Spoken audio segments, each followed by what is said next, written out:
सत्य चेतना, सत्य या चेतना, जब चुनाव करते हैं तो क्या विवेक क्या है, ये पूछ रहे हैं। या चेतना और सत्य भिन्न हैं, दोनों आपस में अलग चीज़ें हैं, कुछ अलग हैं, ये पूछ रहे हैं। जब हम अध्यात्म की पहली सीढ़ी चढ़ते हैं तो क्या विवेक ही नहीं है जो बढ़ता है। जहाँ अभी तक समझ में आया है तो ऐसा प्रतीत होता है कि विवेक या बुद्धि तो प्रकृति है, तो विवेक बढ़ने से सत्य का चुनाव कैसे प्रभावित होता है, कृपया समझाएं। हमारी चेतना अशुद्ध चेतना होती है।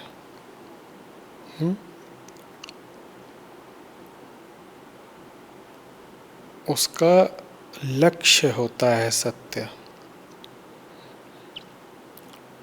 तो हम जैसे हैं, जीव की जो स्थिति होती है उसमें चेतना और सत्य बिल्कुल भी एक दूसरे के पर्याय नहीं हैं। सत्य द्वैत होता है, चेतना लगातार द्वैत में काम करती है। सत्य में पूर्णता होती है, चेतना हमेशा आधी अधूरी होती है।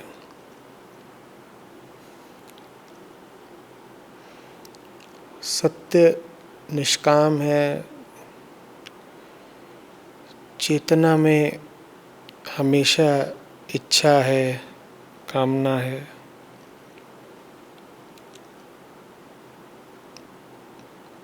लेकिन चेतना पहुंचना सत्य तक ही चाहती है, क्योंकि उसमें जो दोष है, अशुद्धि है, उसमें जो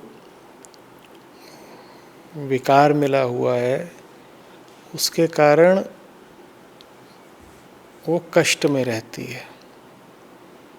वो कष्ट ही उसको फिर प्रेरित कर सकता है सत्य तक जाने के लिए। ठीक है, तो पहली बात तो चेतना और सत्य को एक ना समझा जाए। हाँ, विशुद्ध चैतन्य और सत्य एक होते हैं। लेकिन ये बड़े अहंकार की बात हो जाएगी कि हम जैसे हैं, हमारा जैसा मन है और हमारी जैसी चेतना है, हम उसी को सत्य बोल डालें। चेतना क्या है? ये भाव मैं हूँ और संसार है, और मैं संसार का दृष्टा हूँ, मैं संसार का अनुभोक्ता हूँ, मैं हूँ संसार में। यही चेतना है। ठीक है, कोई उसमें लंबी चौड़ी जटिलता नहीं।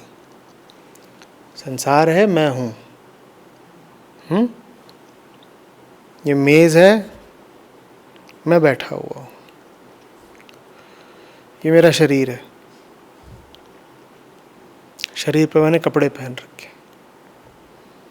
ठीक है, मेज़ मंच पर रखी है, मंच ज़मीन पर बना हुआ है, यहाँ लोग बैठे हैं। ये सब क्या है? ठीक है, दरवाज़ा खोला, कोई अंदर आ गया, ये क्या हुआ? चेतना में किसी का प्रवेश हो गया। ऐसा नहीं है कि इस कमरे में ही किसी का प्रवेश हुआ है, चेतना में प्रवेश हो गया, क्योंकि उस व्यक्ति का आपने संज्ञान लिया, उस व्यक्ति का आपने अनुभव लिया, तो उस कमरे में ही नहीं आया, वो आपकी चेतना में भी आ गया। ठीक है, आपकी आंखें बंद होती हैं, कमरे में आता तो क्या होता? फिर वो सिर्फ कमरे में आता, आपकी चेतना में नहीं आता। ठीक, आप सो रहे होते हो, कमरे में आता तो क्या होता? कमरे में आता, आपकी चेतना। तो ये है चेतना। पूरा संसार ही चेतना है, और उस संसार के केंद्र पर कौन बैठा होता है? जिसको संसार दिख रहा है, जो संसार को छू रहा है, सुन रहा है, अनुभव ले रहा है, वो है अहम। तो इसलिए मैंने आरंभ में ही कहा कि हमारी चेतना अशुद्ध चेतना है, क्योंकि उसके केंद्र में बैठा हुआ है अहम। अहम बैठा है, और अहम हर वस्तु को, विषय को देख रहा है, उसको नाम दे रहा है, उससे संबंध बना रहा है, उसे अच्छा बुरा घोषित कर रहा है, उसमें गुण दोष देख रहा है, ये सब काम अहम कर रहा है। ये पूरी दुनियादारी का खेल कहाँ चल रहा है? चेतना में। ठीक है, तो इसको ऐसे कह देते हैं हम कई बार कि चेतना का बड़ा समुद्र है जिसमें तमाम छोटे बड़े विषयों की छोटी बड़ी लहरें उठती गिरती रहती हैं। कभी कभी उसमें बड़े तूफान भी आ जाते हैं, कभी सुनामी भी आ सकती है, और कभी वो सतह पर बहुत शांत स्थिर भी हो सकता है। तो ये चेतना है।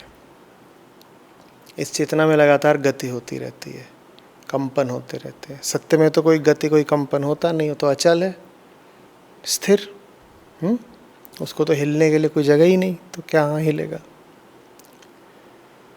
लेकिन ये जो पूरी गतिशीलता है चेतना की, ये गतिशीलता अंततः विश्राम पाने के लिए है। तो इसलिए हमने कहा कि चेतना का लक्ष्य है सत्य।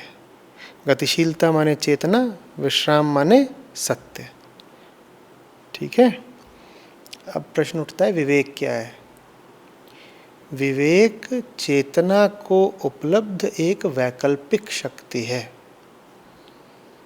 विवेक चेतना को उपलब्ध एक वैकल्पिक शक्ति है।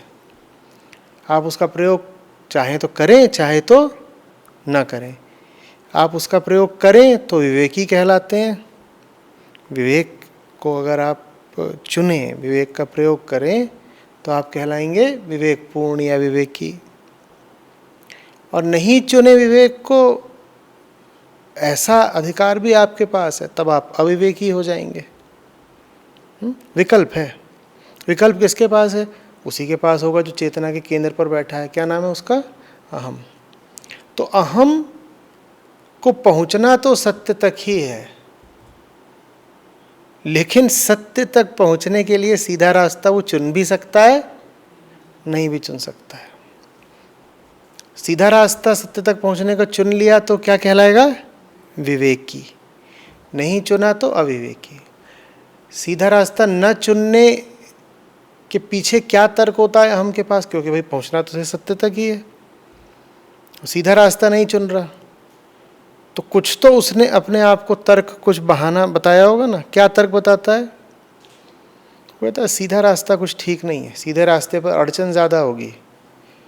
ये लोग जो सीधा रास्ता चुनते हैं बहुत होशियार नहीं मालूम पड़ते, मैं ज़रा ज़्यादा बढ़िया रास्ता चुनूंगा, ऐसा कह के वो टेढ़ा टपड़ा रास्ता चुनता है।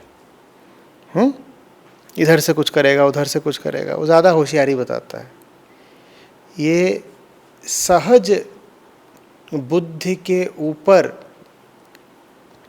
जटिल मार्ग को वरीयता देना, यही अविवेक है। अविवेक। विवेक क्या है? जो चाहिए उसको सीधे ही मांग लिया कि जब सत्य तक जाना है तो घूम फिर करके क्या जाएं? शांति ही तो चाहिए ना। 50 माध्यमों को अपनाकर शांति तक क्यों पहुँचे? ठीक है। आचार्य जी, इसी पे आगे ये है कि विवेक और बुद्धि तो प्रकृति हैं, और विवेक बढ़ने से क्या सत्य का चुनाव भी प्रभावित होता है? बिल्कुल। विवेक के बढ़ने का मतलब ही यही है कि जीवन की दिन प्रतिदिन की घटनाओं में जो निरंतर आपके निर्णय होते हैं, उनमें आप और ज़्यादा तीव्रता से सत्य का ही चुनाव कर रहे हैं। क्योंकि चुनना तो बार बार पड़ता है। तो कितनी, पहली बात तीव्रता है, इंटेंसिटी आपके चुनाव में। दूसरी बात कितनी आवृत्ति है, फ्रीक्वेंसी सत्य के चुनाव में। ये दोनों बातें देखनी होती हैं। इन्हीं दोनों बातों से विवेक तय होता है, और इन दोनों में ही घपले का काम हम कर देते हैं, संभावना पूरी है कि हम कुछ ना कुछ गड़बड़ कर देंगे। कैसे? सत्य चुना, लेकिन चले सत्य के रास्ते पर। सत्य माने सच्चाई, सीधी बात, ठीक है। चले सच के रास्ते पर, सही रास्ते पर, कुछ अड़चन आ गई, जल्दी से हार मान ली। यहाँ किस चीज़ की कमी थी? आपके चुनाव में क्या नहीं थी? तीव्रता नहीं थी, जान नहीं थे, प्राण नहीं थे।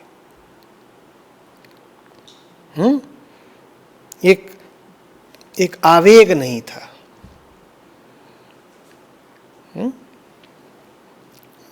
सच का चयन आप पर छा नहीं पाया।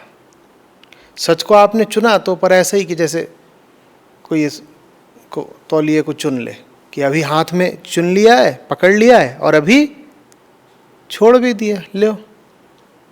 ऐसा नहीं हुआ कि सच ने आप पर पूरे तरीके से अधिकार कर लिया, आप आविष्ट हो गए। आप आविष्ट हो गए, आप पजेस्ड हो गए, आप चार्ज्ड हो गए ऊपर से लेके नीचे तक। वो नहीं हो पाया है। तो एक तो ये कमी हो सकती है। दूसरी कमी ये हो सकती है कि काम चलाने के लिए, औपचारिकता निभाने के लिए दिन में जब 5-10 निर्णय के मौके आए, उसमें से 1-2 बार सही निर्णय कर लिया। यहां पर क्या गड़बड़ है? आवृत्ति। और आप अपने आप को ये दिलासा भी दे रहे हो कि मैं तो दिन में देखो कम से कम 1-2 बार तो सच्चा काम करता हूं ना। ये दोनों ही चीजें नहीं चलेंगी। तो हाँ, बुद्धि प्रकृति की होती है, ठीक है। अहम भी प्रकृति का ही होता है।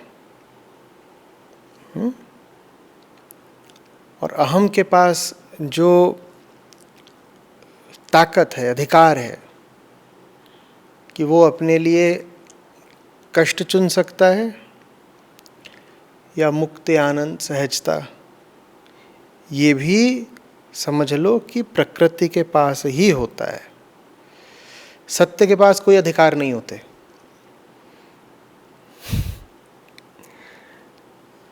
सत्य के पास ना अधिकार है ना आधार है। अधिकार किस पर चलाएगा सत्य?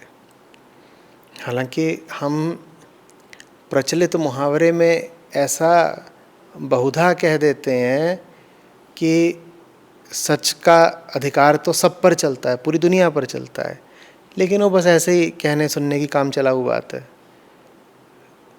सच्चाई तो ये है कि सच के पास कोई अधिकार नहीं। वो अधिकार का प्रयोग किस पर करेगा? वहाँ तो कोई दूसरा है ही नहीं। इसी तरीके से सच वास्तव में निराधार होता है। हालांकि निराधार शब्द का इस्तेमाल हम प्रचलित बोलचाल में थोड़ा निंदा जताने के लिए करते हैं, है ना। हमें किसी बात में कोई दम नहीं लगेगा तो उसको हम कह देंगे आपकी बात निराधार है। निराधार नहीं होती है। मूर्खता से भरी हुई बात भी आधार रखती है। आधार क्या होता है मूर्खता का? आदमी की वृत्तियाँ। तो वहाँ आधार होता है। एक आदमी कोई बहुत ही घटिया हरकत कर रहा है या बहुत ही व्यर्थ बात बोल रहा है, वो बात निराधार नहीं है।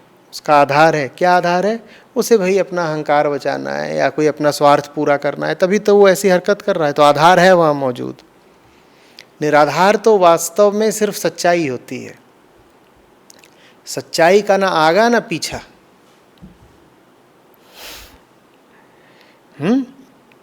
उसका कोई आधार नहीं होता। वो बस है, ऐसा ही है। क्यों है? नहीं, ऐसा ही है बस। सच्चाई के पीछे भी अगर कुछ क्यों है तो सच्चाई नहीं, स्वार्थ हो गई ना। फिर सच्चे काम की यही पहचान होगी, उसके पीछे कोई बहुत ठोस कारण आप बता नहीं पाएंगे। हाँ, बातचीत में यूं ही किसी को थमाने के लिए कोई सस्ता आपको कारण बताना हो तो आप बता सकते हैं, पर आप खुद से ही पूछेंगे, हृदय की गहराई में झांकेंगे तो आप पाएंगे सच्चे काम के पीछे कोई वजह होती नहीं है। सच अपनी वजह आप होता है।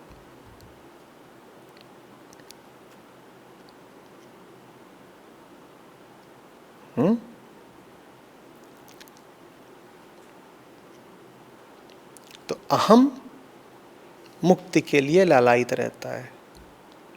बुद्धि को भी संचालित करने वाला कौन है? अहम। ये सब शक्तियां हैं, संसाधन हैं जो अहम को उपलब्ध है। बुद्धि, तर्क, स्मृति, बल, समय, स्थान, ये सब अहम को उपलब्ध संसाधन है। अब अहम पर निर्भर करता है कि वो इनका उपयोग कैसे करता है।